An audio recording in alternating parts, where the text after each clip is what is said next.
with this op art task, it is incredibly important that you only use a pencil. So you're not using a pen, because this task really tests your shading ability and does not work if you're using a pen.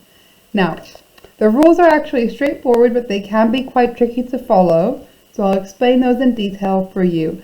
You need to make sure you have a ruler and a pencil. A rubber might be handy, however, you can get by with just a ruler and a sharp pencil. Now, for the first step, you have to lightly draw diagonal lines going from each corner. This means the line will not be very dark, so that when we do the light areas, they will not show up. So you can see I'm drawing a light line from each corner.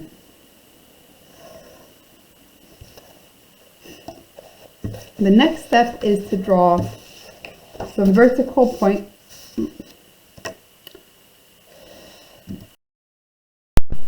Now you need to lightly draw a vertical and a horizontal line. And you need to do this very lightly so that you can shade on top later on. Now, on each line you need to place 3 dots. These do not have to be in the same place. They can be in slightly different areas. This will make the illusion work.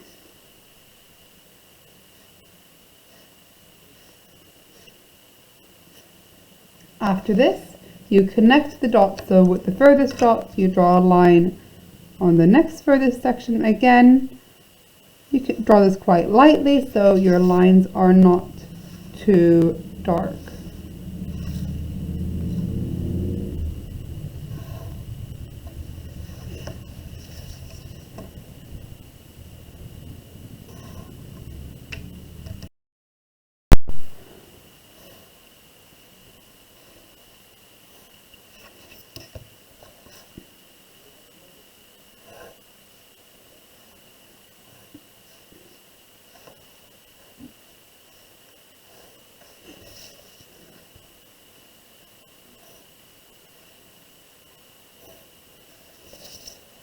There, so your work might look something like this. Of course, the shapes you have there will be different to mine.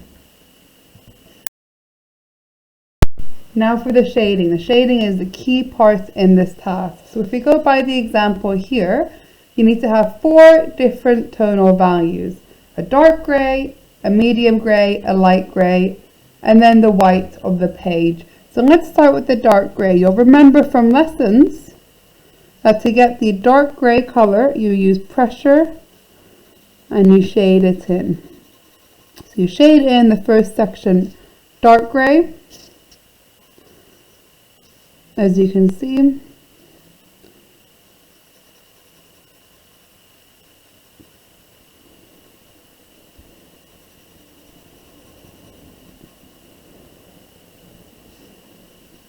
The second section, a dark grey but lighter than the first one. This is quite easy to do because you have the first one there as an example.